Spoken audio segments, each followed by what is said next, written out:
Hello. आज की video हमारी हिंदी की वीडियो है। हम हिंदी के क्वेश्चंस करेंगे एमसीक्यू, और ये D++ का पेपर है, उसी के हम ये क्वेश्चन कर रहे हैं। तो ये एक D++ का TGT का कोई सा पेपर है, तो उसके हम ये क्वेश्चन आज देख रहे हैं। क्वेश्चन नंबर फर्स्ट है, दिए गए शब्दों का बहुवचन ज्ञात कीजिए। ये शब्द हमें दे रखे हैं, क्या ज्ञात करना है? इनका बहुवचन ज्ञात करना है। शब्द क्या दे रखा है हमें? गुरु। गुरु का बहुवचन क्या होता है? गुरुजन, गुर, गुरु या गुरु, वैसे इसे देना चाहिए था गुरुओं, इस तरह के गुरुगण, इस तरह के ऑप्शन देने थे। इजी दे रखा है, तो इसका बहुवचन क्या होता है? गुरुजन। इसी तरह से छात्र होते हैं, इनका भी पूछा जाता है, छात्र का क्या होता है? छात्रगण। मंत्री का मंत्रीगण। इस तरह के कुछ बहुवचन है, इस तरह बोले जाते हैं, ये पता होनी चाहिए मतलब। नेक्स्ट क्वेश्चन है, दिए गए शब्दों में उपसर्ग ज्ञात कीजिए। एक शब्द है क्या? उत्कर्ष। उ अदतय के श। इसका जो हमारा उपसर्ग है वो क्या लगता है इसमें? उत, धन, कर्ष। इसे आगे भी तोड़ सकते हैं, लेकिन ठीक है। उपसर्ग की बात करें तो उपसर्ग क्या होता है इसका? उत। तो इसका उपसर्ग क्या हो गया हमारा? उत्कर्ष। नेक्स्ट क्वेश्चन, निम्नलिखित में से कौन से शब्द, ये आपको विजिबल तो होगा, निम्नलिखित में से कौन सा शब्द दिए गए शब्द का पर्यायवाची नहीं है? जंगल। इसका तो मुझे भी नहीं पता, मैंने कृषाणु का पता भी किया, लेकिन मुझे पता नहीं लग पाया। अगर आप में से किसी भी बच्चों को कृषाणु का पता हो मतलब क्या होता है तो बताना। शायद कृषाणु, मैं अंदाजा नहीं लगा पा रहा। तो इसके अंदर जंगल का कौन पर्यायवाची नहीं है? ये कृषाणु ही नहीं है। ये क्या होता है ये अभी मुझे नहीं पता। कानन, विटप और कांतार, ये जो तीनों जंगल के होते हैं, ये चीज पता थी। अगला क्वेश्चन, दिए गए वाक्य के लिए उचित शब्दों का चयन कीजिए। पर्वत के नीचे की भूमि को क्या बोलते हैं? बहुत इंपॉर्टेंट क्वेश्चन है, और कई बार अलग अलग एग्जाम में आया होगा, और ये सी टेट का तो स्पेशल है। सी टेट में कई बार आया हुआ ये क्वेश्चन है। मेरे ख्याल से शायद यूपी टेट में भी आया था इसी बार।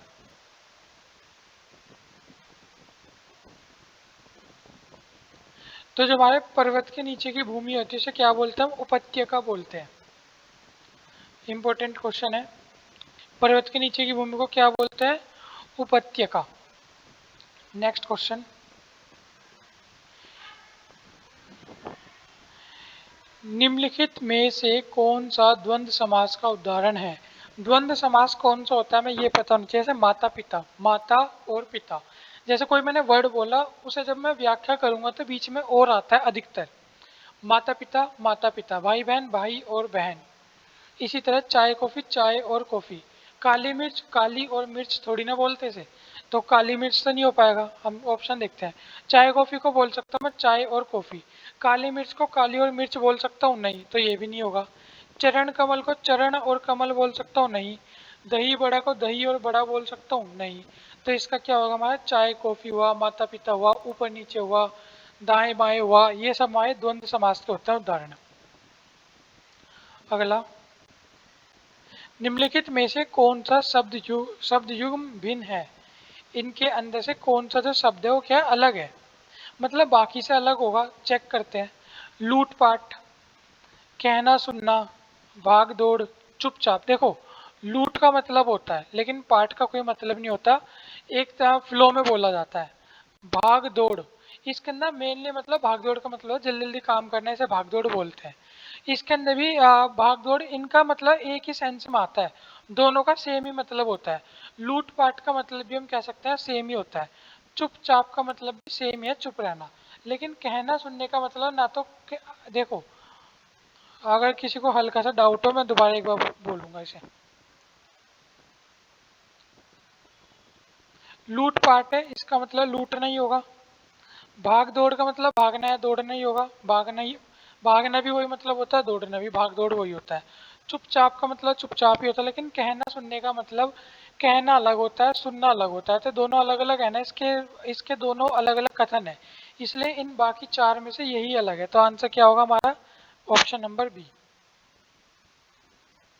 अगला क्वेश्चन, निम्नलिखित में से कौन सा शब्द नित्य पुल्लिंग नहीं है? कुल मिला के इनके अंदर से कौन सा पुल्लिंग नहीं है? देखो, खटमल, खटमल एक पुल्लिंग शब्द है। ये नहीं कहते खाट के अंदर का मुझे तो खटमल खा गए, खा गई नहीं खा गए, तो खा गया है, खा गई है भी नहीं बोलते, खटमल खा गए हैं, तो इसका मतलब खटमल पुल्लिंग है। चीता, बहुत बड़ा चीता, भूरा चीता, मोटा चीता, मोटी तो नहीं बोलते, मोटी या मोटा चीता, चीता बोलते, तो चीता भी क्या हो गया, हमारा पुल्लिंग है। बाज बहुत ऊपर उड़ता है या उड़ती है? उड़ता है, तो ये भी क्या पुल्लिंग है। लेकिन दीमक, दीमक कहाँ लगती है? लकड़ियों के अंदर दीमक लग गया कि लग गई? तो दीमक लग गई। मैंने आपको पहले बताया था, थोड़ा सा लैंग्वेज का भी इसमें प्रभाव पड़ जाता है कभी कभी, तो आपको क्या है, मतलब ध्यान से करना है ये। वैसे इजी है, हम डे टू डे लाइफ की बात में भी बोल के तुरंत निकाल लेते हैं। दीमक लग गई कि लग गया? दीमक लग गई, लग गया तो कोई नहीं बोलता, कभी कभी बोल लेता होगा कोई कोई। दिया गया वाक्य किस सर्वनाम का भेद है? देखो कुछ सर्वनाम क्या दे रखा है हमें, कोई आ रहा है, इसके अंदर आपको क्या, कोई क्वेश्चन थोड़ी ना पूछ रहा है तुमसे कि कोई आ रहा है बताओ इसका आंसर, वो तो आपको बता रहा है कि कोई आ रहा है। अगर यहाँ क्वेश्चन मार्क होता तो हम प्रश्नवाचक लगा सकते थे, ये नहीं है। निश्चयवाचक, इसने कह दिया पक्का कि रामपाल आ रहा है, नहीं, हमें तो पता ही नहीं कौन आ रहा है, रामपाल है कि रामवीर है कि रामबुल है, अब सारे राम से ही हो गए, रमेश सुरेश महेश दिनेश कमलेश जो भी होगा, हमें क्या पता कौन आ रहा है, तो निश्चय भी नहीं है। संबंधवाचक भी बताया कि फुलाने के ढिकाने का पिताश्री आ गए या माताश्री आ गई या बहन आ गई, ऐसे भी संबंध भी कोई दिखनी नहीं, पता लग रहा हमें देख के। कोई आ रहा है, पता नहीं कौन आ रहा है, तो अनिश्चयवाचक, निश्चित नहीं है कौन आ रहा है, हमें नहीं पता, तो इसका क्या है, अनिश्चयवाचक सर्वनाम। दिए गए शब्द युग्म का सही अर्थ ज्ञात कीजिए। सर्व और सर्व दोनों का क्या मतलब होता है? देखो, सर्व का तो आपने पता होगा, सर्वाहारी, हाँ, सर्वाहारी जो सब कुछ पेल जाए ऐसे इंसान को बोलते हैं सर्वाहारी। सर्व का मतलब होता है सभी, सर्व सुखी नाम, सर्व सुखदा, कुछ ऐसे करके बोलते नहीं है, विश्व का कल्याण हो, इस तरह सर्व सुखी नाम करके, तो सर्व का मतलब होता है सभी। शब्र का मतलब होता है क्या, शैव, शैव मतलब शिव, भगवान शिव की आराधना करने वालों को क्या बोलते हैं, सर्व या शैव, और सर्व का मतलब सभी। दिए गए प्रत्यय को जोड़कर निम्नलिखित में से कौन सा स्त्रीलिंग में परिवर्तित नहीं किया जा सकता? अगर मैं आना आनी लगा दूं तो स्त्रीलिंग में हो जाएंगे सभी, लेकिन एक नहीं हो पाएगा। सेठ धन आनी सेठानी, नौकर धनानी नौकरानी, जेठ धनानी जेठानी, लेकिन भाटनी, या ये भाट धन आनी से नहीं बन रहा, तो ये भटानी नहीं है। भाट धन आनी तो भाटानी हो जाता, लेकिन ये भाटनी है, इसका मतलब है आनी प्रत्यय से नहीं बना, तो इसका आंसर क्या है हमारा, डी। नेक्स्ट क्वेश्चन, दिए गए शब्द के लिए उचित संज्ञा भेद ज्ञात कीजिए। बहुतायत, हमारे पास भारतवर्ष के अंदर लोगों के अंदर बुद्धि बहुतायत में है, मतलब थोक के माल है। भारतवर्ष के अंदर जो करप्शन है वो भी बहुतायत में है, मतलब ये कोई एक चीज नहीं है, एक भाव है। बहुतायत में हम किसी भी चीज के लिए लगा देते हैं, ये क्या भाव है, तो इसे हम क्या बोलते हैं, भाववाचक संज्ञा। मैं अच्छा सा एग्जाम्पल नहीं बता पाया बहुतायत का, मुझे ध्यान ही नहीं आया एकदम से, तो मैं क्या बता पाऊँ। व्यक्तिवाचक, जातिवाचक, द्रववाचक तो आपको पता है, द्रव मतलब जिसके अंदर क्वांटिटी दिखाए, दूध पानी लिक्विड सॉलिड, ये तो द्रववाचक हो गया। जाति जो मतलब पूरी एक, जैसे गाय है, गाय क्या, पूरी गाय की जाति दिखाता है। अगर मैं गाय का नाम लेता हूँ तो मेरे मेरे जो मन में पूरी गाय की जाति आती है, लेकिन अगर मैं कहूँ मतलब मैं एक एग्जांपल दे रहा हूँ, अगर किसी का नेम वगैरह हो तो मुझे माफ़ करना, और मेरा ऐसा इंटेंशन नहीं है। हमारे यहाँ एक गली में एक गाय आती है, उसका नाम पता नहीं किसी ने क्या रख रखा है, चमकी, ऐसे करके कुछ नाम से धर रखा है उसका। तो अगर जब भी नाम मेरे मन में चमकी आता है तो वो गाय का फोटो आ जाता है, तो ये क्या है, व्यक्तिवाचक संज्ञा हो गई, मतलब किसी एक पर्टिकुलर इंसान के ऊपर जाए बात तो व्यक्तिवाचक, और अगर खाली गाय बोल के पूरी गाय के ऊपर चली जाए तो जातिवाचक। मैं एक और ढंग का एग्जाम्पल देता हूँ, ये तो मैंने लोकल सा एग्जाम्पल दे दिया ज़्यादा। देखो जैसे मेरे मन में आई इमारत, इमारत, तो मेरे मन में क्या आएंगी, बिल्डिंग्स आ जाएंगी बहुत सारी। ताजमहल भी एक इमारत है। तो अगर मैं ताजमहल का नाम लूँ, ये भी तो एक इमारत है। ताजमहल नाम लेते एक पर्टिकुलर स्ट्रक्चर में दिमाग में आता है, लेकिन इमारत का नाम लेके क्या है, इमारत का नाम लेके हर एक इमारत आती है, जर्नल हो गया इमारत। तो इमारत हमारा जातिवाचक हो गया, व्यक्तिवाचक हमारा ताजमहल हो गया। एक बात मैं बता दूं करंट अफेयर के हिसाब से, कोई जजमेंट तो नहीं कर रहा मैं, लेकिन अभी करंट में एक इशू चल रहा था ताजमहल का।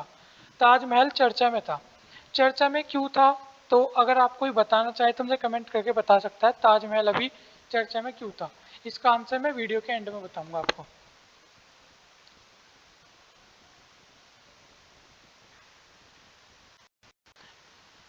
नेक्स्ट है, मगध की सीमा डैश रोका नाम का राज्य था। मगध की सीमा कोरो का नाम का राज्य था, या मगध की सीमा मेरो का नाम का राज्य था, मगध की सीमा कीरो का नाम का राज्य था।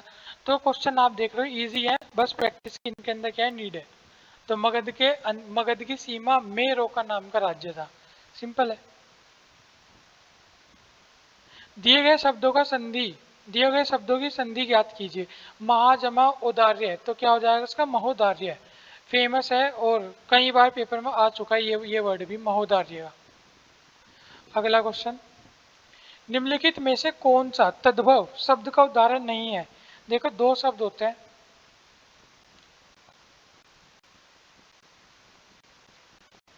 तत् सम, और ये हो गया हमारा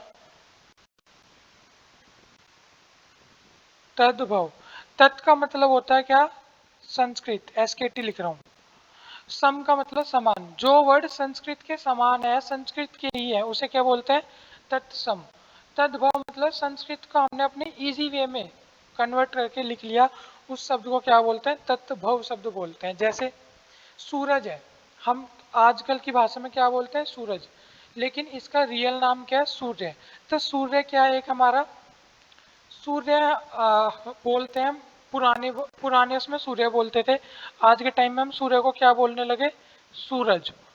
तो इसके अंदर सूर्य हमारा तत्सम है और सूरज क्या है, हमारा तत्भव है। तो ये कह रहा है कौन सा तत्भव का उदाहरण नहीं है, तत्भव का उदाहरण नहीं है। सूर्य तो हमारा तत्सम है, भाई, हाथ, आम, ये सब क्या है हमारे, ये सब हमारे एग्जाम्पल तत्भव के हैं। यही एग्जाम्पल है सूर्य जो किसका है, तत्सम का, इसलिए यही हमारा तत्भव में नहीं है। बाकी ये सब क्या है, तत्सम है। आम को आम्र बोलते हैं, हाथ को हस्त बोलते हैं, भाई को शायद, भाई का मुझे नहीं याद आ रहा, भाई को क्या बोलते हैं, अनुजग्रज पता था, अभी याद नहीं आ रहा स्पेशली भाई को इस लैंग्वेज में क्या बोलेंगे वो मुझे याद नहीं है अभी। अगर किसी को तत्सम तद्भव का याद होने में प्रॉब्लम है, एक बात देख लो, मेरे ख्याल से जो भी मुझे इस समय सुन रहा है 90 से 99% लोगों ने रामायण और महाभारत देख रखी होगी, पुराने टाइम वाली। पुराने टाइम वाली का कोई सी भी रामायण महाभारत देखी हो, कार्टून वाली को छोड़ के, जो प्रॉपर इंसानों वाली होती है उसके अंदर जितने भी वर्ड रामायण महाभारत में बोले जाते हैं सब क्या होते हैं, तत्सम। इसके अलावा जितने भी शब्द है वो सब क्या होते हैं, तत्भव। जैसे कृष्ण जी को वत्स बोलते थे, सूर्य बोलते थे, और जितने भी शब्द थे वो सब क्या है, तत्सम शब्द है महाभारत रामायण के। तो मुझे तो यहाँ से याद है, आप अपना देख लो, यहाँ से याद कर लेना आप भी। निम्नलिखित वाक्यों में से शुद्ध वाक्य का चयन कीजिए।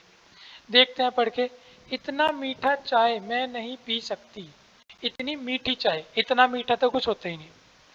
बच्चों से परीक्षा नहीं दी, इसमें क्या होता है, बच्चों से परीक्षा नहीं दी गई, ये भी गलत है। यह पाठ हमारी पुस्तकालय लिया है, यह पाठ हमारी पुस्तक के से लिया गया है, ये होता है वर्ड, तो ये भी नहीं है। तो यहाँ क्या होगा, बी ऑप्शन ठीक है। सुरेश और मीरा क्या है, जाएंगे, ये वर्ड क्या है इनके हिसाब से, ठीक है।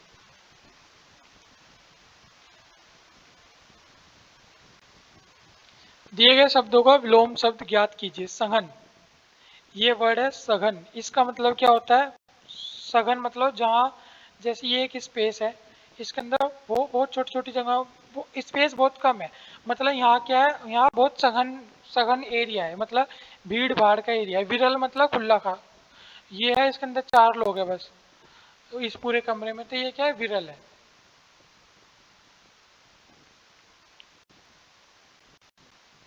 दिए गए इस वाक्य में रिक्त स्थान की पूर्ति करें, तो बड़ा इजी है। ईश्वर,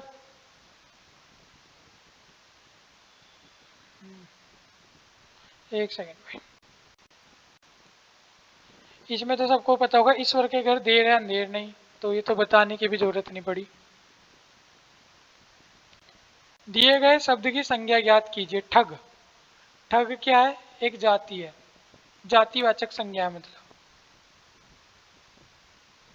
नेक्स्ट, निम्नलिखित शब्द में से शुद्ध वर्तनी का चयन कीजिए। तो ये तो आपको वैसे याद करनी होती है। शुद्ध वर्तनी क्या है हमारी, अक्षोहिणी, कोई से अच्छोहिणी बोल देता है, लैंग्वेज का और एरिया का फर्क पड़ जाता है, तो मेरे हिसाब से अक्षोहिणी है। शुद्ध वर्तनी क्या है इसकी, अक्षोहिणी। एक बार बस नजर में को निकालनी है, वैसे याद हो जाएगी।